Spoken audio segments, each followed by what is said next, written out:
I taught my third year of kindergarten because I like small victories. A hand finally learning to hold a crayon correctly. A child who used to scream now whispering a thank you. My name is Aubrey Zimmerman. I am 52 weeks of patience wearing shoes.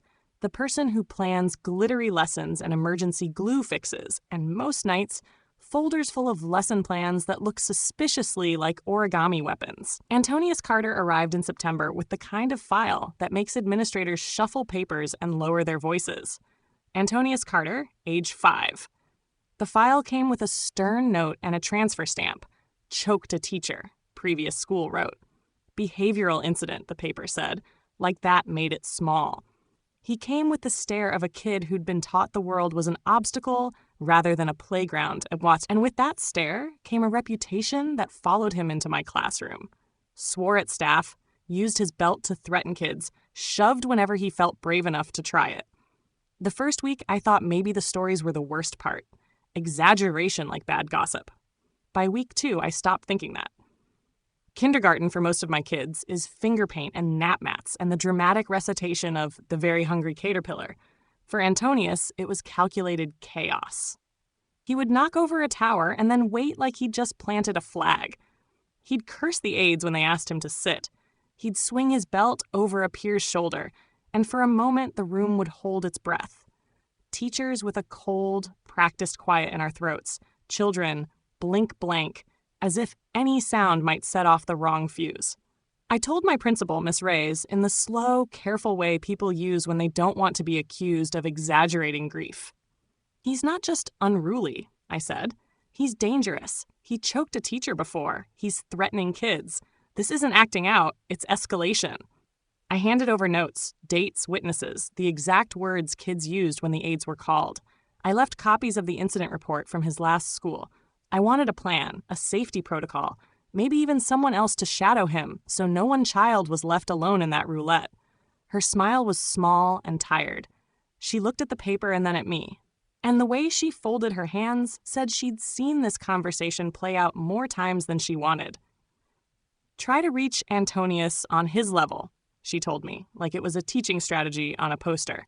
Find his interests. Build rapport. He's been through a lot.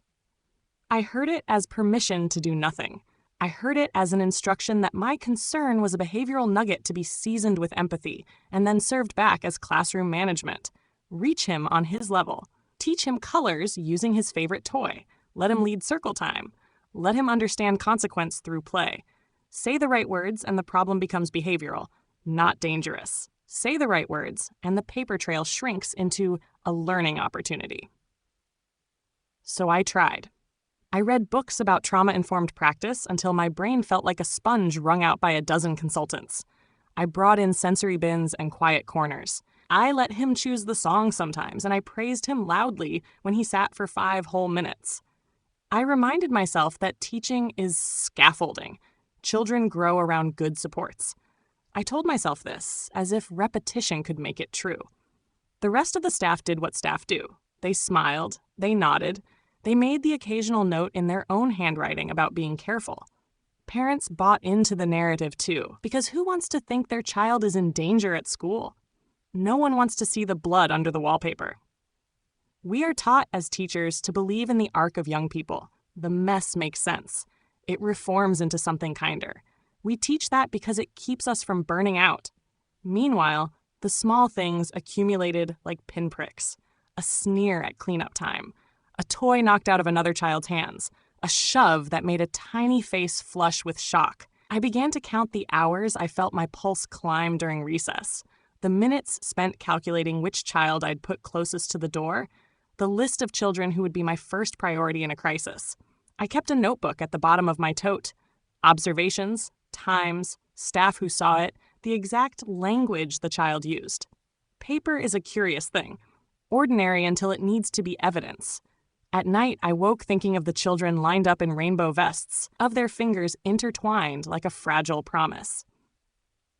I thought of their parents, and the way they trusted us with the soft care of their small people. I thought about my own husband, who jokes the way a person jokes when they're trying not to be afraid. And I thought about the absurdity of being told to reach a kid on his level, when the level we were being asked to stoop to felt like a cliff. There's a kind of violence in being dismissed that is quiet enough to pretend it's polite. "Reach him," Miss Reyes had said. It landed like a mandate and a dismissal all at once.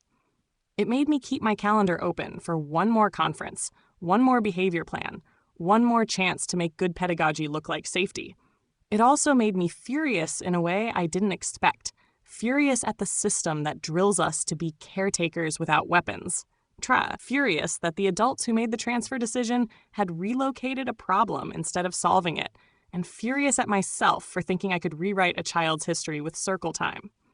That autumn, while the maples turned and the classroom smelled of glue sticks and apple slices, I realized what was truly at stake. Their small bodies and mine. Safety, it turns out, is not a poster. It is a set of choices people make when they have the power to use them. I had asked someone with that power to use it. I was told to be kind instead. The line between kindness and passivity thinned after that, and I began to watch the room not as a place for learning, but as a scene in which a single miscalculation could change everything. The first time he stole my phone, it felt like a bad magic trick. One moment it was in my hand, a cheerful jungle wallpaper lighting up a schedule reminder, and the next Antonius had it, fingers as quick and grim as a pickpocket's. He waved it like a talisman, flashed it at a kid who'd been copying his drawing, and tried to smack them with it. The plastic hit a forehead. The kid's cry broke the kindergarten din into shards. I grabbed his wrist. He was small but furious, the kind of fury that's practiced and patient. We ended up in the office. 2 teachers, the principal, a cluster of parents summoned like unwitting jurors. Antonius leaned against the wall and looked bored while I explained, voice raw with the kind of measured calm you use when you don't want to terrify a room. He tried to use my phone as a weapon, I told them. He hit another child. They gave him a 1-day suspension, a day off, a weekend of system-administered consequences. It was a slap followed by a bureaucratic bandage.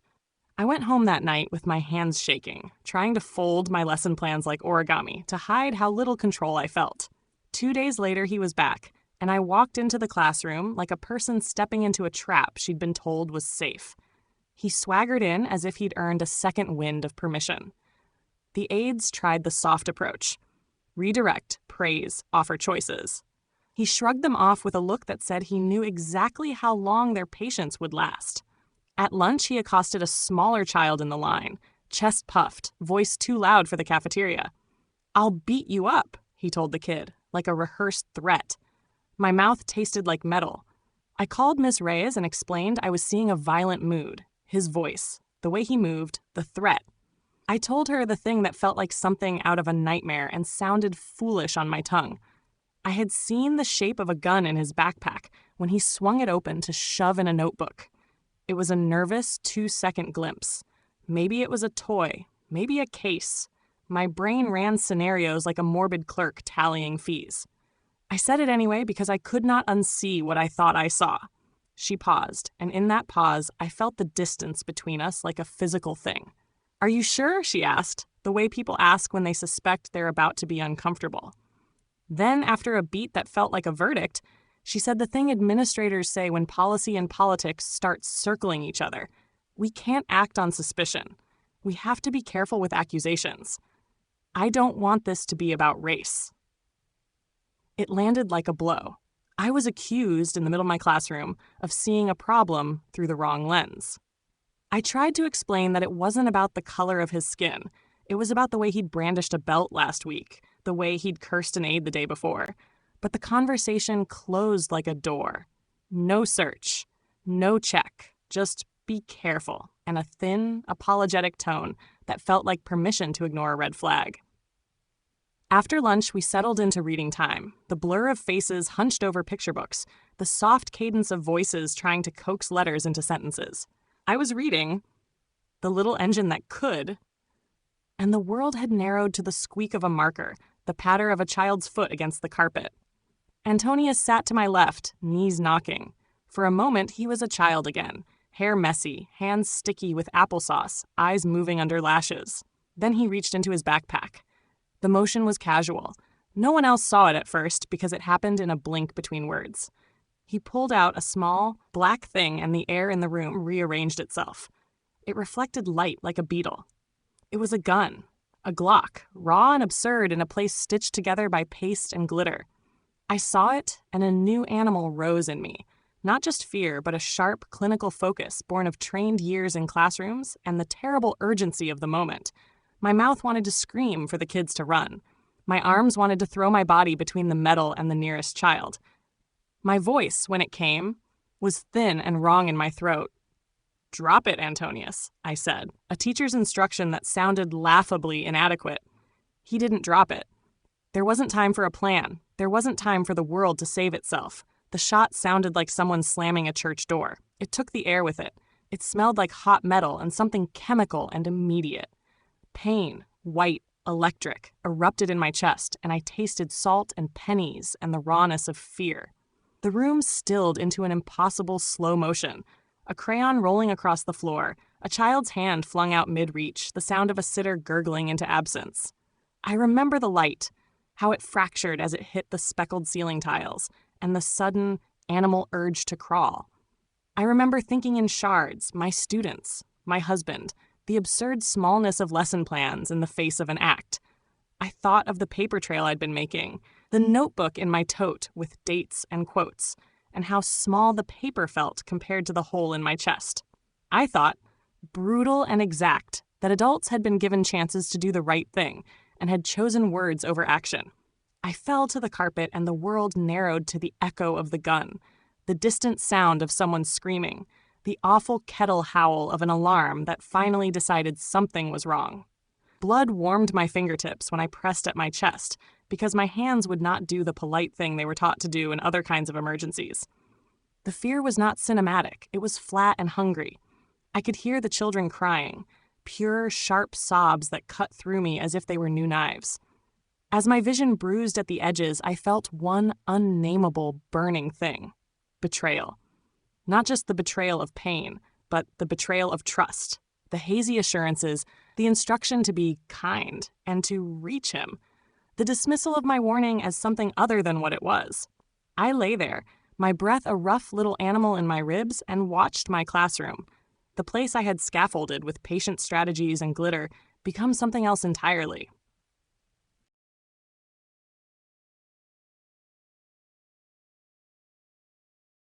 The hospital smelled like bleach and coffee, and the kind of alarmed efficiency that insists life is fixable. I woke up to machines that hummed like careful insects, and a ceiling that refused to be comforting, tile by tile, institutional and bright. My husband's hand was a warm, stubborn anchor on my palm. His face was a map of exhausted faith. My notebook was on the nightstand, the spine bent the way paper bends when it has been used as a weapon against silence. My lawyer arrived with a smile that belonged on a different planet, charming in the way that made you trust him before you knew why. His name was Daniel Price. He called himself straightforward, and he was.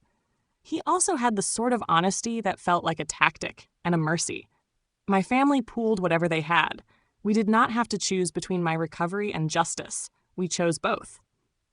Filing charges felt like exhaling into cold air. We pressed criminal charges against Antonius and his parents, reckless endangerment, neglect, because the law sometimes moves where common sense refused to. Daniel, bless him, also filed a civil suit against the school for gross negligence.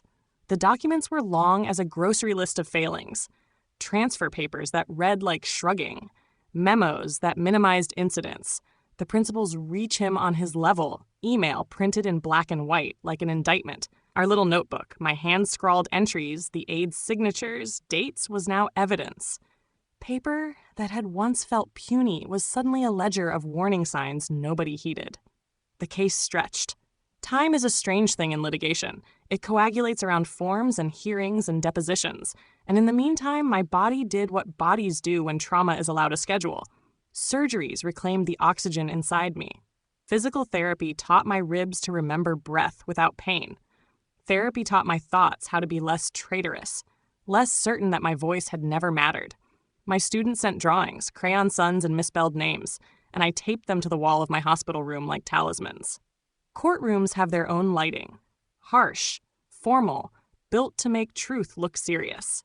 The trial was a long, surgical thing of testimony and transcripts. Parents of the other children came, eyes raw with the indignation of people whose children had been close to danger. The aides testified. A social worker read out the transfer notes from Antonius' former school, words that made the air go thin. Choked a teacher. The principal, Ms. Reyes, was asked whether she had read my incident reports. She had to look at the pages and answer. She said she had. She said she had. Then she said that based on district policy, she'd chosen a softer approach. Her voice had that weary defense people use when they are trying to keep the world smaller than it is.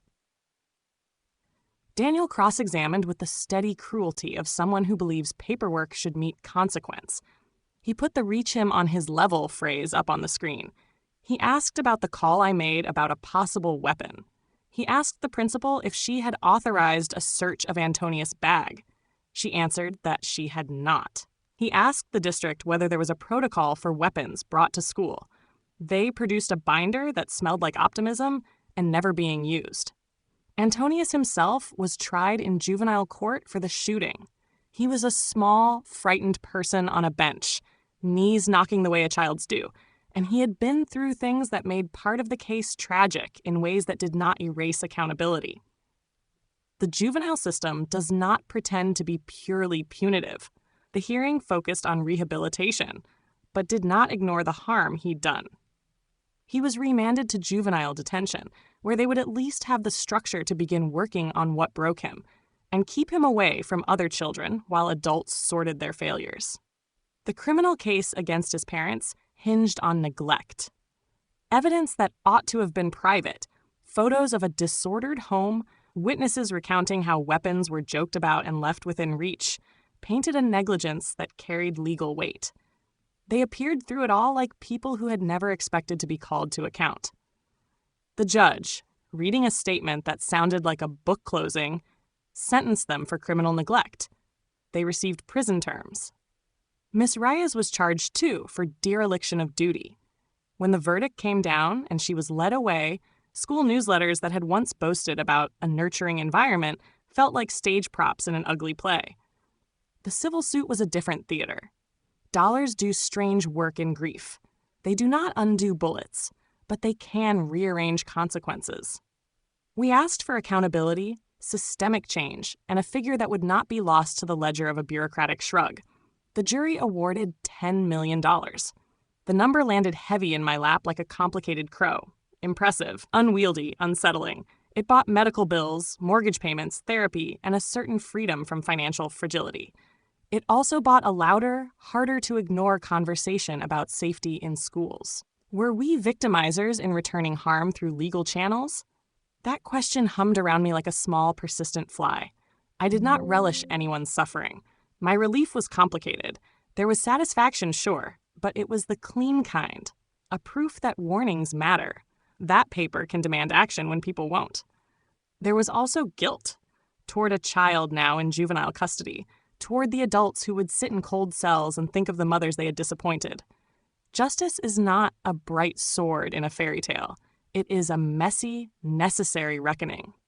The media called it a landmark in our district. The school board folded in on itself and rewrote policies with the kind of language that used to be only a slogan about student safety. New training programs were implemented. Metal detectors arrived in some schools, not because I wanted them, but because I had a small, stubborn faith that the children who came after us deserved more than words.